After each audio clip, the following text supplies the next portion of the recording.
دل روح کا مسکن بھی ہے، دل احساسات اور جذبات کا مرکز بھی ہے، اور جب تک احساسات اور جذبات متاثر نہ ہو ایمان آتا ہی نہیں۔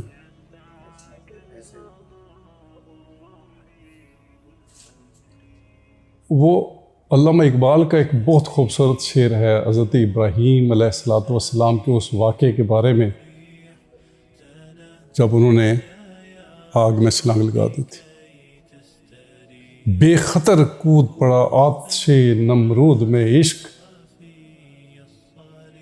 عقل ہے میوے تماشا لبے بام ابھی۔ یہ عشق کا مسکن ہے، عشق جنون کو کہتے ہیں، جنون عقل پر غالب آ جاتا ہے، اور دل ٹھیک نہیں ہے، آپ کے خیالات ٹھیک نہیں ہو سکتے، خیالات ٹھیک نہیں ہیں، آپ کی سوچ ٹھیک نہیں ہو سکتی، آپ کے تصورات نہیں بن سکتے ٹھیک، آپ کے افعال، آپ کا کردار، آپ کی شخصیت، آپ کا کچھ بھی ٹھیک نہیں ہو سکتا۔ یہ جو قرآن کریم نازل ہوا نا، یہ اصل میں رسول اللہ صلی اللہ علیہ وسلم کے قلب اطہر پر نازل ہوا ہے، دماغ پر نہیں۔ اور یہ دل صرف یہی کام نہیں کرتا جو ہم محسوس کرتے کہ خون کے معاملات ٹھیک کرتا ہے، بلکہ یہ احساسات، یہ دماغ کا حصہ بھی ایک اس کے اندر گویا فنکشن کر رہا ہوتا ہے۔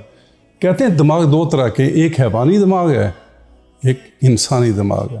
انسانی دماغ کا تعلق دل سے ہے اور حیوانی دماغ کا تعلق آپ کے سر سے ہے۔ اور یہ جو عقل ہے اس کی مختلف درجے ہیں۔